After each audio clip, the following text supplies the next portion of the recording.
Tome su sillita con reverencia en este día.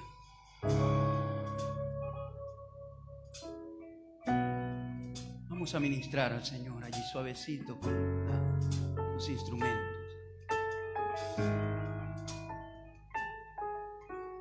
Quiero leerles una escritura que dice Marcos 8:31: y comenzó a enseñarles que le era necesario al Hijo del Hombre padecer mucho y ser desechado por los ancianos, por los principales sacerdotes y por los escribas, y ser muerto y resucitar después de 3 días.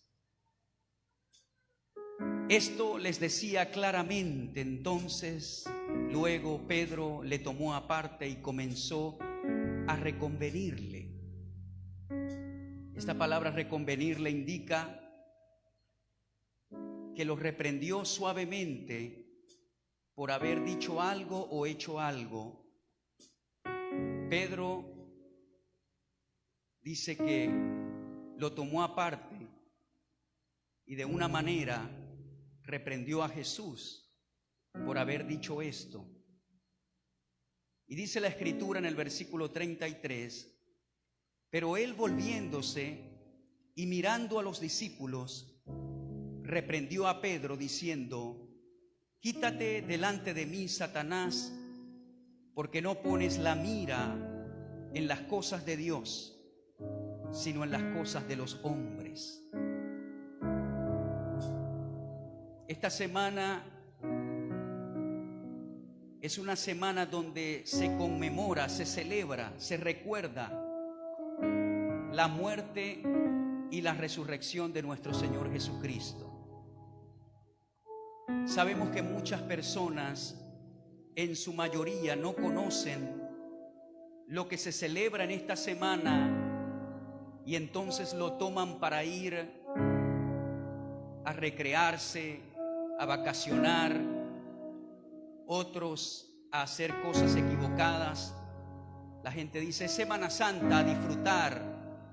Otros se emborrachan, otros van y cometen pecado inmoral, porque la mayoría no conoce lo que se celebra, la profundidad de lo que se está celebrando durante esta semana.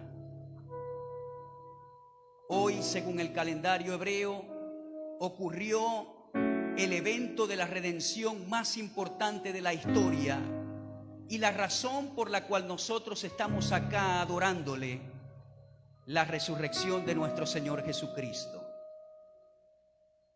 El día que el Señor libertó a los hijos de Israel de la esclavitud egipcia,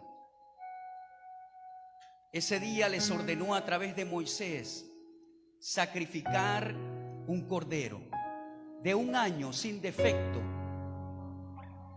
Luego, cuando estableció la ley, incluyó esta celebración llamada Pascua o Pesa, la incluyó en unas convocaciones sagradas, las cuales el pueblo de Israel debía celebrar perpetuamente para recordar la libertad de los hijos de Israel de la esclavitud egipcia. Ese cordero debía comerse asado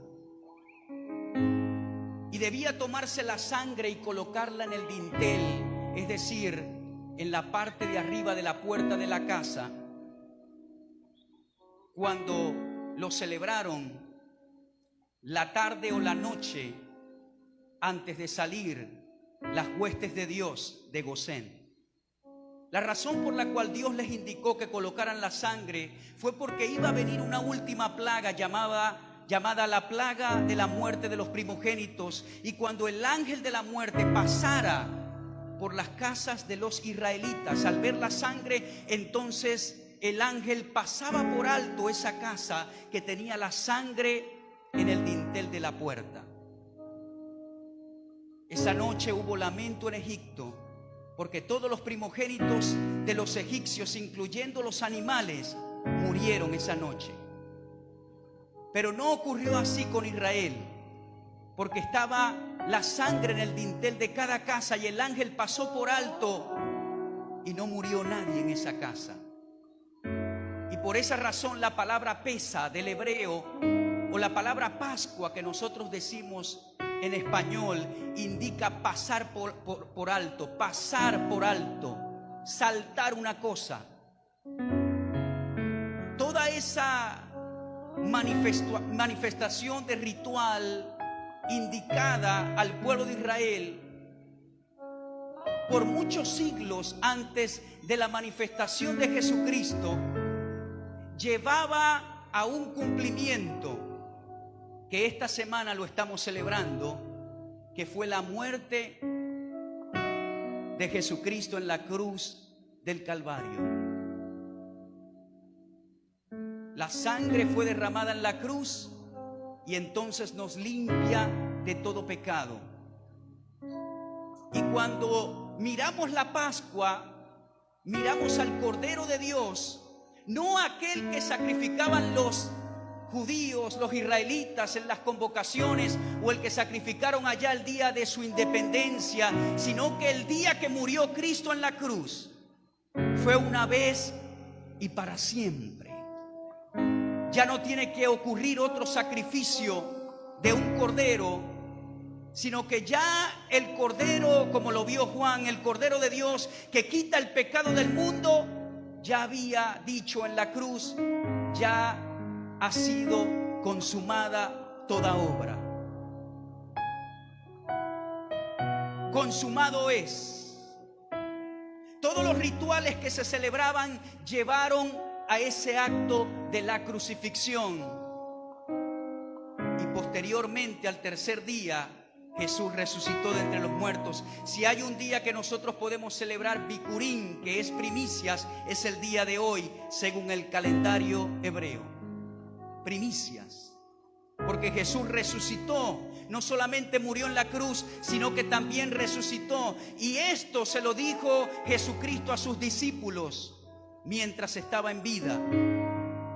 Y cuando Jesús dijo esto, uno de sus amigos más íntimo y uno que perteneció a su círculo interno, Pedro, dice que lo apartó y prácticamente lo regañó suavemente y le dijo: Jesús, ¿estás loco? ¿Qué estás diciendo? ¿Cómo es que vas a ir a la cruz? Quédate aquí con nosotros, vamos a seguir ministrando. Esto lo estoy añadiendo, pero para que usted entienda lo que ocurrió. ¿Cómo que vas a morir en la cruz, Jesús? Hay muchos más enfermos que hay que sanar. Hay mucha gente que hay que restaurar. ¿Estás loco? No, quédate aquí con nosotros. Y cuando Pedro estaba hablando con Jesús, regañando a Jesús, dice la Escritura que nuestro Señor, quien tenía discernimiento, vio al mismo diablo hablando a través de Pedro. ¿Sabe por qué? Porque si Cristo no moría en la cruz, no se consumaba el plan de redención. La muerte de Cristo en la cruz fue la manifestación más poderosa para que el Padre pudiese sellar el plan de redención. Si no hay muerte en la cruz, entonces usted y yo eternamente estábamos condenados a la eternidad en el infierno. Y Jesús en toda su vida entendió que Él nació para morir. El éxito de Jesús indicaba morir en una cruz. Si por alguna casualidad pasaba algo en el ministerio de Jesús que no permitiera que Él fuera al Gólgota, entonces toda la humanidad se hubiese perdido. La esperanza estaba en esa muerte y Jesús lo sabía, y por eso Jesús se lo dijo a sus discípulos. Juan 10:17 dice: por eso me ama el Padre, porque yo pongo mi vida para volverla a tomar. Nadie me la quita, sino que yo de mí mismo la pongo. Tengo poder para ponerla y tengo poder para volverla a tomar. Este mandamiento recibí del Padre. Nadie le quitó la vida a Jesús. El imperio romano no se la pudo quitar.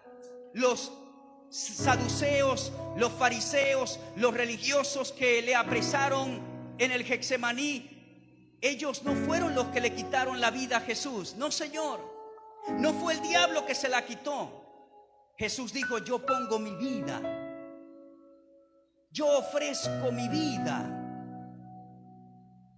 Porque de tal manera amó Dios al mundo que dio a quien, a su único Hijo, para que todo aquel que en él crea no se pierda, mas tenga vida eterna. Yo pongo mi vida, nadie se la quitó.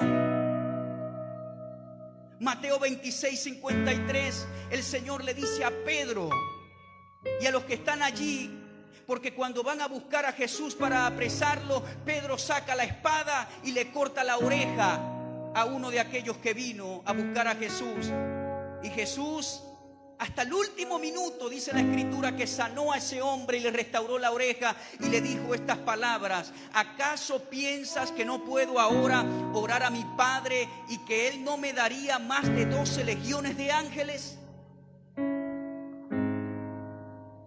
Una legión indicaba de 2,000 a 6,000 soldados. Multiplique 6,000 por 12. ¿Ah?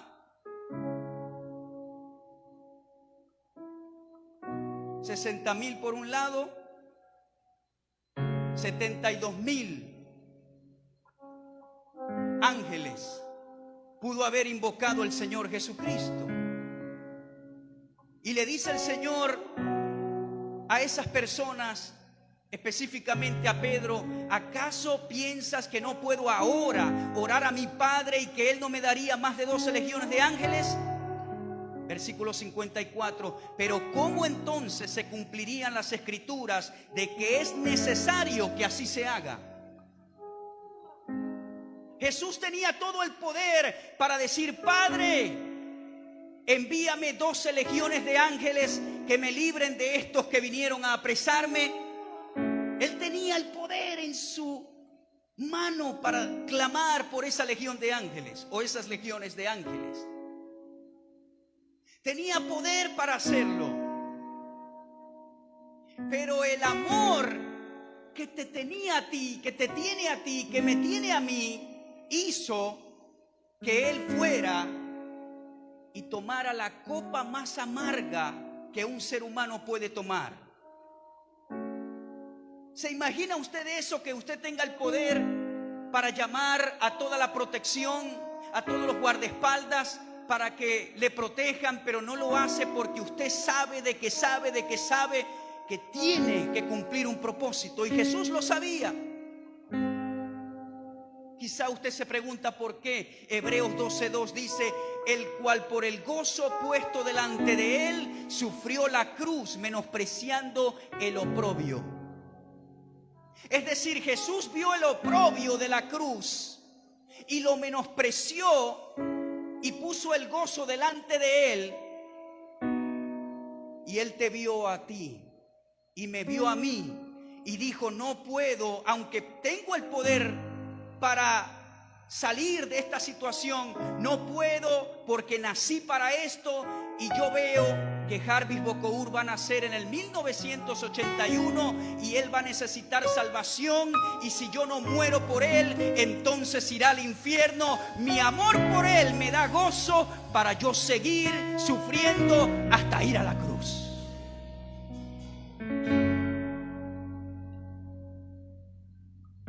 Tengo que seguir porque Maxi Hernández nació en el 1990, en el 1900 y pico, y tengo que morir por él. Tengo que morir por Nolasco, tengo que morir por Carmen, tengo que morir por Jairo, tengo que morir por Endry, tengo que morir por Steven, tengo que morir por toda la humanidad. Si no lo hago, se perderán. Y ese fue el gozo que el Señor puso delante de él. Y ese fue el gozo que lo mantuvo activo y esperanzado en seguir sufriendo. todos los tormentos que sufrió antes de ir a la cruz del Calvario. Mateo 26:37 dice: y tomando a Pedro y a los hijos de Zebedeo, comenzó a entristecerse y angustiarse en gran manera. Y el versículo 38 dice: mi alma está muy triste hasta la muerte.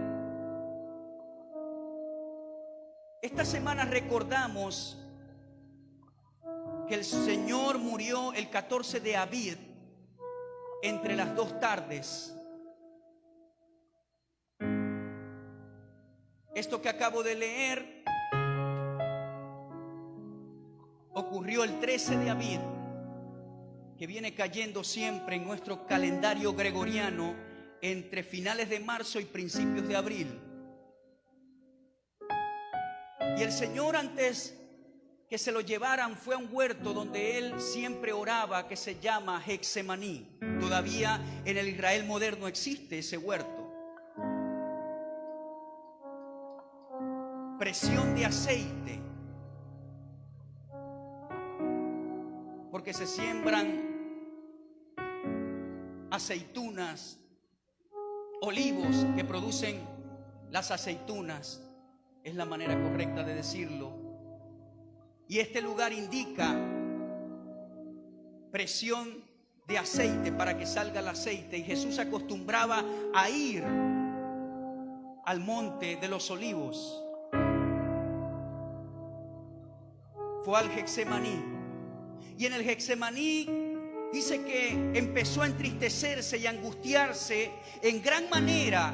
Y dijo: mi alma está muy triste hasta la muerte. Imagínense este líder, el hombre que sanaba, el hombre que siempre estaba allí para restaurar, el hombre que siempre estaba allí con una palabra y que la gente lo veía como el que nunca se desanimaba, el que nunca se angustiaba, el que resucitó a la hija de Jairo, el que tenía las respuestas a todo problema. Decir: mi alma está muy angustiada. Pero los discípulos no entendían que el evento que venía era muy fuerte, muy importante e iba a marcar el resto de la historia. Este próximo día o las próximas horas. Imagínese esto. Le dijo a sus amigos, a su círculo interno: estoy triste, estoy angustiado, mi alma está muy triste hasta la muerte. En el relato de Lucas lo escribe de esta manera. En el capítulo 22, versículo 44 dice: estando en agonía, su sudor era como grandes gotas de sangre que caían hasta la tierra. Fíjese cómo lo describe Lucas, como grandes gotas de sangre que caían a la tierra. Imagínese la angustia que tenía nuestro Señor en el Getsemaní. ¿Ha llorado usted alguna vez tan intensamente que son grandes gotas? El Señor estaba angustiado, estaba triste, su sudor era intenso. Comenzó a dejar ver su humanidad porque era hombre.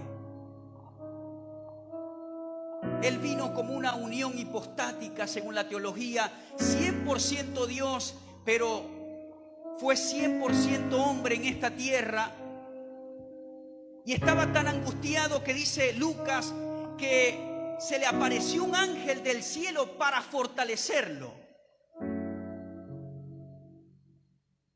¿Alguna vez ha usted estado en una angustia tan fuerte como esta? No lo creo, porque este evento era muy importante, pero sí sé que muchos han estado angustiados grandemente en los últimos días, y hoy quizá viniste angustiado, angustiada, pero los ángeles de Dios están a tu disposición para que te fortalezcan. Yo hay momentos que le he dicho al Señor: Señor, envía a tus ángeles fortalecedores porque los necesito. No está mal decir eso.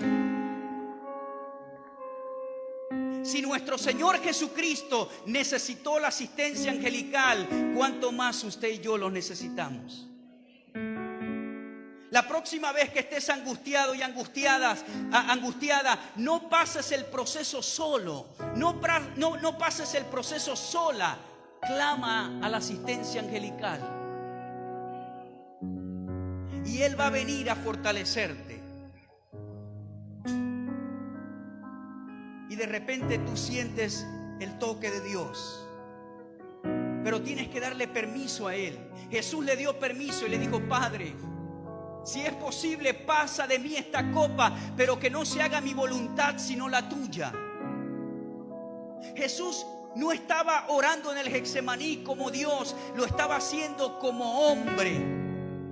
Pablo lo escribe claramente en su carta a los Filipenses capítulo 2 versículo 5, y lo escribe de esta manera y dice: haya pues en vosotros este sentir que hubo también en Cristo Jesús, el cual siendo en forma de Dios no estimó el ser igual a Dios como cosa que aferrarse, sino que se despojó a sí mismo tomando forma de siervo.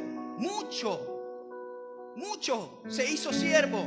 Dice que hecho semejante a los hombres, y estando en la condición de hombre, se humilló a sí mismo se humilló a sí mismo hasta la muerte y muerte de cruz. Él abandonó todas sus prerrogativas y atributos como Dios y se hizo hombre. Y esa figura que aparece en la Biblia en el Getsemaní, Él está descargando su humanidad, pidiendo la ayuda angelical, pidiendo la ayuda del Padre, pero Él sabía que ese era el único camino, no había otro. El camino de Jesús era morir en la cruz. El camino de Jesús no era convertirse en un gran político, no era convertirse en un rey para su pueblo, no era convertirse en un multimillonario, no era almacenar bienes para morir en una buena vejez. No, Jesús sabía desde su juventud que debía morir en la cruz.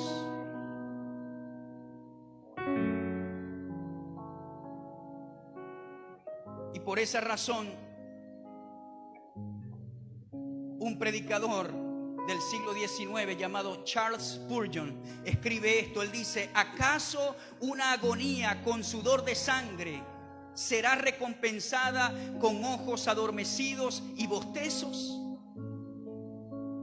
¿Acaso una agonía con sudor de sangre será recompensada con ojos adormecidos y bostezos? Yo en esta mañana pido una revelación de Dios para todos nosotros, que nos quite el velo y podamos ver la magnitud de lo que tu Señor Jesús hizo por ti en esa cruz, porque no lo entendemos. Sería un porcentaje muy poco si digo que lo entendemos, porque no es así. Y Spurgeon lo entendió y dijo: una agonía tan fuerte muchas veces la pagamos con ojos adormecidos, perezosos para adorarle. Bostezos, cuando estoy cantando es un bostezo, o una cara de bravo todo el tiempo, o un problema todo el tiempo, o algo todo el tiempo. Hermanos, necesitamos una revelación de lo que Yeshua hizo por nosotros en la cruz. Cuando entendemos lo que Jesús hizo por nosotros en esa cruz, una semana como esta, hace 2000 y algo de años atrás, entonces, hermanos, le vamos a amar, le vamos a adorar, vamos a seguir. Así estemos desanimados en algún momento, vamos a seguir, porque el amor por Él nos va a hacer seguir. Al que mucho perdona, al que mucho se le perdona, mucho ama. Y a nosotros se nos perdonó mucho.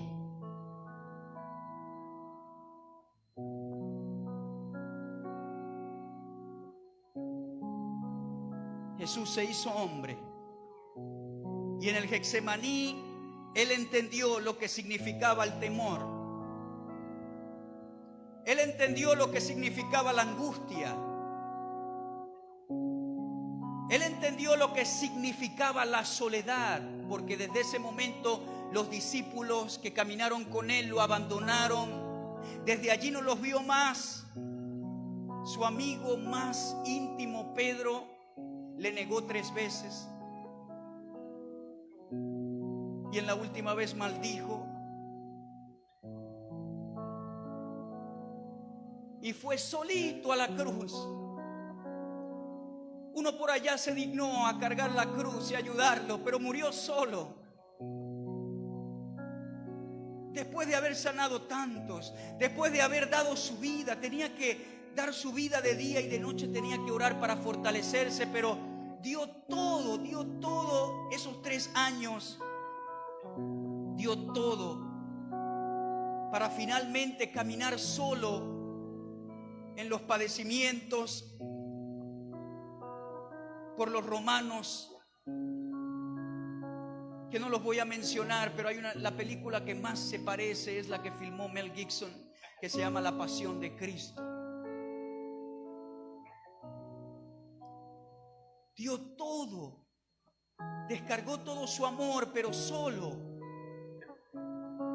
Sintió la soledad, sintió la angustia, sintió la debilidad, sintió la desesperación que a veces podemos sentir, sintió temor el Hijo de Dios. Sintió que iba a ser separado de su Padre, de su presencia por primera vez.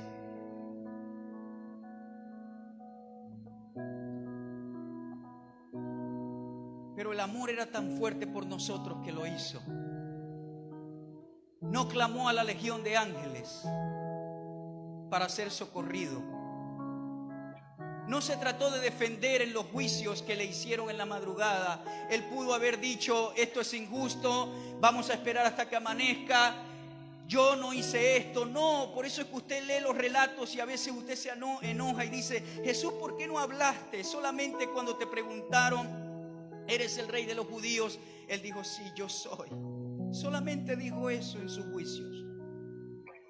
Pero la respuesta está en que si Él habla, si Él se trata de defender, todo se cae, todo el plan de redención se cae y nadie se salva. Y aunque Él tenía la razón y pudo defenderse en todo, y Él pudo clamar a la justicia y decir: todo esto es injusto porque me están juzgando de madrugada, no he hecho nada, me van a condenar a una muerte, la muerte más baja era a la cruz. No es como lo pintan muchas películas, al reo lo crucificaban desnudo, por eso las mujeres estaban de lejos, y lo crucificaban a pleno sol, y cada vez que tenía que respirar los clavos, esto hacía que tuviese un dolor intenso y no pudiese respirar, y tenía el reo que escoger entre el ahogo y el dolor de los clavos. Jesús pudo defenderse, Él pudo decir: la justicia, he dado todo para esta gente y estoy solo, estoy angustiado. Pero esto me lleva a Hebreos y me da un gran entendimiento. El capítulo 4, versículo 15 dice: porque no tenemos un sumo sacerdote que no pueda compadecerse de nuestras debilidades, sino uno que fue tentado en todo según nuestra semejanza, pero sin pecado. Y el versículo 16 dice: acerquémonos pues confiadamente. Me gusta esa palabra, diga conmigo: confiadamente. Dice: acerquémonos confiadamente al trono de la gracia para alcanzar misericordia y hallar gracia para el oportuno socorro. ¿Por qué no podemos acercar confiadamente? Porque lo que tú estás pasando, Él lo pasó. Él entiende lo que tú estás pasando. Él sabe cuando te sientes débil, cuando te sientes temeroso, cuando te sientes angustiado, cuando te sientes ansioso, cuando sientes que no puedes más. Él sabe, porque en Getsemaní lo experimentó todo. Y Él dice: te puedes acercar a mi trono porque yo pasé por todo lo que estás pasando. Yo conozco tus debilidades, yo conozco todo lo que estás pasando. Y dice que si te acercas a Él, vas a encontrar una ayuda oportuna.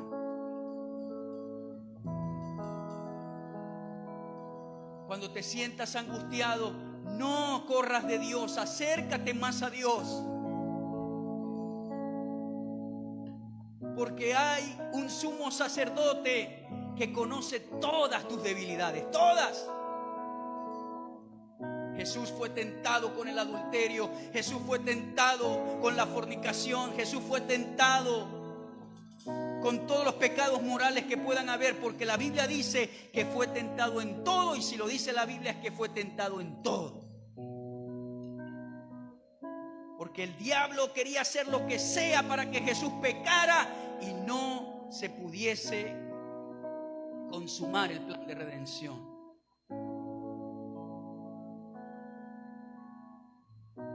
Él conoce nuestras debilidades.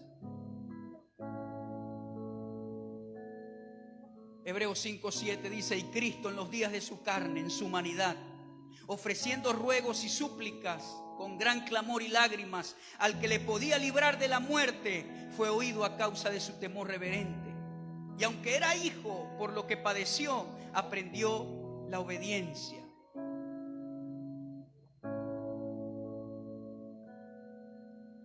El Señor sufrió. Tenía que hacerlo. Es parte de la redención. Es el cumplimiento profético del cordero que los judíos comían en Pesa. Y el Señor está cenando con los discípulos y toma el vino y toma el pan y dijo: tomen el pan, este es mi cuerpo que es triturado, que es sacrificado. Tomen el vino que representa mi sangre. En esa cena, el Pesa, la Pascua, cobra un significado eterno. Y dijo Jesús: celebren esto cuantas veces ustedes quieran. Y allí surge una duda para aquellos que son judaizantes, que dicen solamente se puede tomar la cena del Señor en Pesa o cuando se celebra Pesa. Pero Jesús dijo: tomen todo. Tomen esto, hagan esto cuantas veces quieran. ¿Por qué? Porque Pesa, el día de la cena, cobra un significado profético en el mismo cuerpo de Jesús. Y ahora mañana yo puedo recordar lo que pasó en la cruz. No tengo que esperar el próximo año, el 14 de abril, para recordarlo, sino que cada día, si yo quiero, puedo recordar lo que Jesús hizo por mí en la cruz, su muerte y su sangre que me ha perdonado de todo pecado.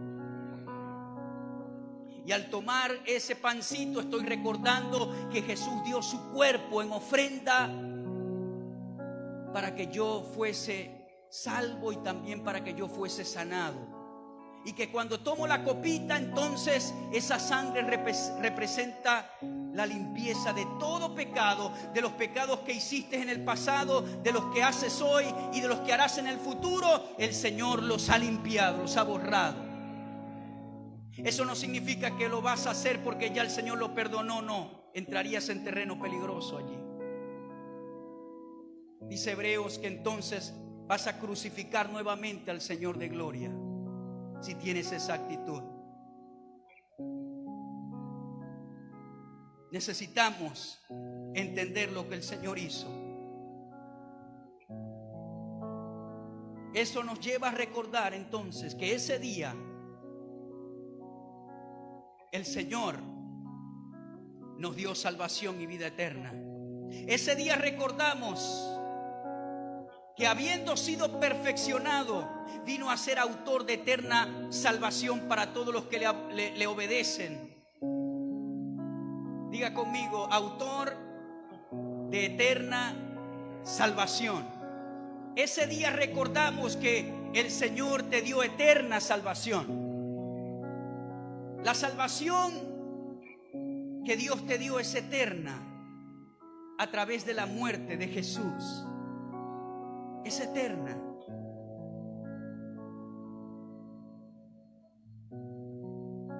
Todos los que estamos aquí, algún día nos vamos a ir de esta tierra. Algún día. Nadie aquí es eterno en este momento. Algún día yo no estaré en esta tierra. Por eso es que Jesús decía siempre: hagan tesoros en el cielo. Vamos a envejecer, vamos a partir a la vida, este cuerpo se va a desgastar. Pero nosotros no pensamos en eso. Pero algún día usted y yo nos vamos a ir. Y cuando nos vayamos, vamos a tener eterna salvación en la eternidad. Dice la Escritura que lo que nosotros vemos fue hecho de lo que no se ve. Digo esto porque mucha gente no comprende que la eternidad es más real que lo que vemos. Si la tierra es tan hermosa, ¿cómo será los planetas espirituales que Dios creó? Todo esto fue hecho de lo que no se ve. De los planos celestiales el Señor hizo lo físico. Pero estamos muy apegados a la tierra, ¿verdad que sí? A la tierra, estamos apegados a todo lo terrenal. Pero algún día usted y yo no estaremos aquí. Se dice que cada segundo alguien pasa a la eternidad. Cada segundo en el mundo. Y por eso es que la vida es como la neblina. Hoy estamos y mañana no. ¿Sabe qué nos separa de la vida física a la eternidad? ¿Sabe en tiempo cuánto nos separa? 5 segundos. Tarda 5 segundos que nuestro cerebro se apague después que se apaga el corazón. 5 segundos nos apartan de la eternidad. Y la gente y la humanidad está afanada con lo físico. Y no es que hay que descuidar lo físico, no me malentienda. Pero la gente está apegada a lo terrenal a tal magnitud que no pueden ver lo eterno. Y Jesús murió en la cruz para darte eterna salvación. Eterna salvación. Primera de Timoteo 2:5 dice: porque hay un solo Dios y un solo mediador entre Dios y los hombres, Jesucristo hombre. Un solo mediador. ¿Sabe qué significa la palabra mediador allí? Pontífice o puente entre Dios y los hombres.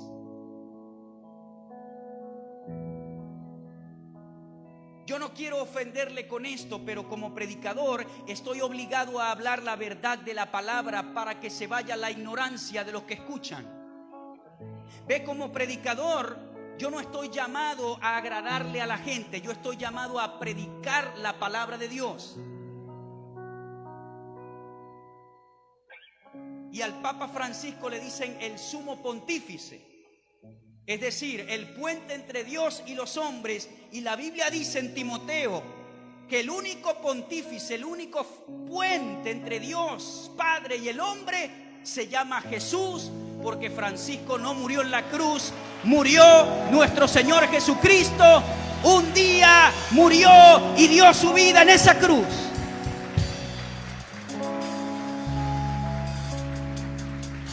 El único puente se llama nuestro Señor Jesucristo. No hay hombre que pueda ser un puente, porque todo hombre nació en pecado. Todo hombre necesita del puente que se llama Jesús. Y por eso Jesús dijo: yo soy el camino, yo soy la verdad, yo soy la vida. Nadie viene al Padre sino por mí. El único que pudo decir eso fue Jesús. No hay hombre que pueda decir eso.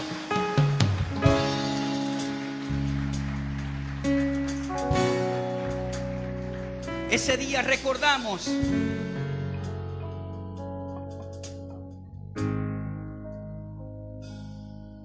que por cuya herida fuimos nosotros sanados. No solamente fuimos salvos, sino que Pedro confirma la escritura de Isaías 53, 4 y 5, escrita 700 años antes de la muerte de Jesús. Y Pedro, cuando escribe su primera carta, dice en el capítulo 2, versículo 24, que Él mismo llevó nuestros pecados sobre el madero, pero allí también por cuya herida fuimos nosotros sanados. Un predicador dijo algo que me gusta mucho. Él dijo: en la cruz, cuando miras la espalda de Jesús, miras su sanidad. Se hizo una llaga por nosotros. Cada latigazo que le dieron hizo una herida profunda en sus espaldas y en su cuerpo. Los clavos en los pies, en las manos, produjo una incisión, una cicatriz. Y Pedro dijo: por cuya herida fuisteis sanados. Ciertamente Él llevó todas nuestras enfermedades y sufrió nuestros dolores. Eso es que cuando estamos enfermos podemos decir: Señor, gracias por morir en la cruz. Y cuando tomamos la cena del Señor, podemos ser sanados también en ese momento. Jesús muere en la cruz para salvarte, pero también para sanarte de toda enfermedad. Si estás padeciendo de una enfermedad, habla Isaías 53, 4 y 5. Ciertamente llevó Él todas nuestras enfermedades y sufrió nuestros dolores.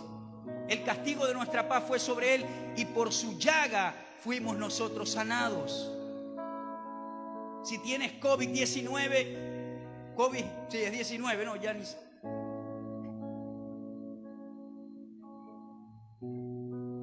No tengas temor, di: Señor, gracias porque estoy sano. Di gracias porque Isaías 53, 4 y 5 corre en mi torrente sanguíneo y lo sana en mis pulmones, en mi sistema respiratorio.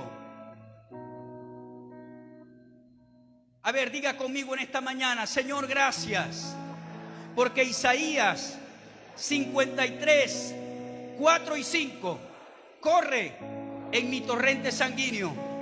Enfermedad, vete de mi cuerpo. Dolor, vete de mi cuerpo. Inflamación, vete de mi cuerpo. Todo aquello que está en mi cuerpo, que no es mi promesa, vete de mi cuerpo. Porque Isaías 53, 4 y 5 corre en mi torrente sanguíneo.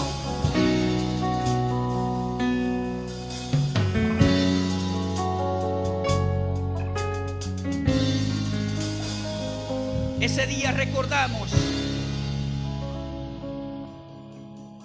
lo que dice Hebreos 2:14. Así que por cuanto los hijos participaron de carne y sangre, Él también participó de lo mismo, para destruir por medio de la muerte al que tenía el imperio de la muerte, esto es, al diablo.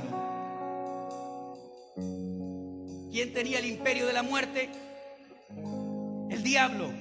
Pero Él con la muerte derrotó al que tenía el imperio de la muerte. En la cruz no solamente te salvó, te sanó, sino que le dijo al que tenía el imperio de la muerte: por esta muerte te quito el imperio de la muerte, porque ahora mis hijos van a tener vida. Usted tiene vida porque Jesús murió un día.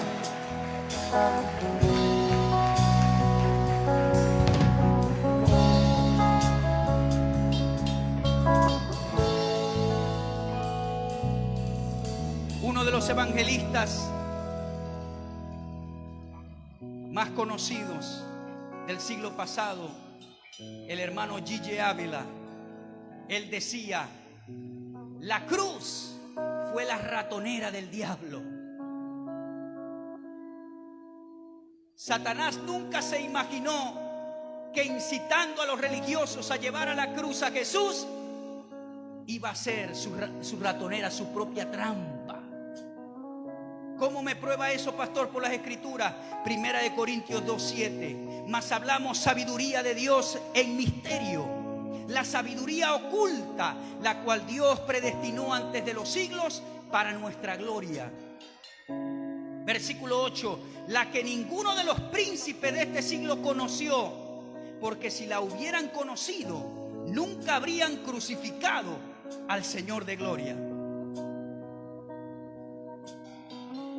Si los príncipes de este mundo hubiesen conocido que llevando a Jesús a la cruz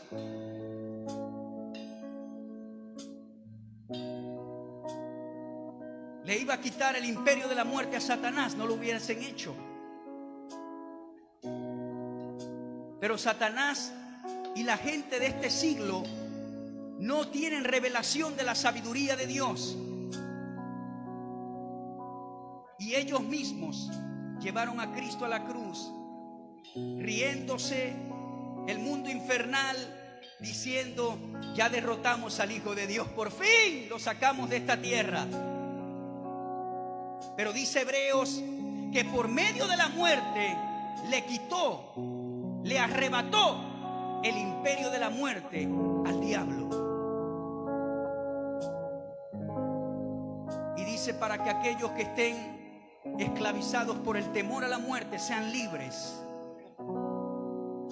Usted ve, si usted parte con el Señor a la vida hoy, va a un lugar mejor. Yo voy a un lugar mejor. Ya no tengo que tenerle miedo a partir de esta tierra. Y eso, Colosenses 2, 14 y 15 dice: anulando el acta de los decretos que había contra nosotros, que nos era contraria, quitándola del medio y clavándola ¿dónde? En la cruz. Ese día recordamos que todas las actas que habían contra de nosotros, que nos eran contrarias, la ley de Dios decía: tenemos que ir al infierno porque somos pecadores.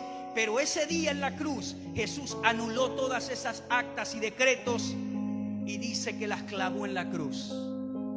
Ahora nosotros somos perdonados y no hay acta contraria, no hay acta de culpabilidad. Por eso dice la Biblia: no hay condenación para los que están en Cristo Jesús. Deje de estar acordándose de lo que hizo en el pasado, porque ya esas actas quedaron anuladas y Jesús las clavó en la cruz. Amén.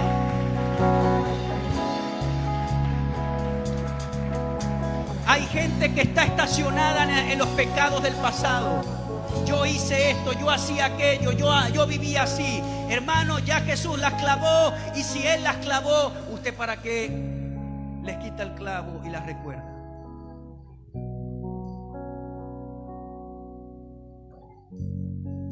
Ese día recordamos que el Señor mismo despojó a los principados y a las potestades y los exhibió públicamente, triunfando sobre ellos en la cruz. Ya ve lo que significa la cruz, todo lo que Jesús cumplió ese día. Dice que ese día despojó a los principados y a las potestades y los exhibió públicamente. Hizo un espectáculo de ellos y triunfó sobre ellos en la cruz. Qué poderoso fue ese sacrificio. ¿Qué te está molestando en este día? ¿Qué demonio te está molestando en este día? Jesús en la cruz murió y te dio la autoridad para que tú le dijeras a lo que te está molestando hoy: vete de mi casa, vete de mi esposa, vete de mis hijos, vete de mi vida. Espíritu de temor, espíritu de pánico, espíritu de ansiedad, espíritu de las tinieblas, espíritu de mentira, espíritu de enfermedad, espíritu de hechicería. ¡Ya Santo Cotaramanta!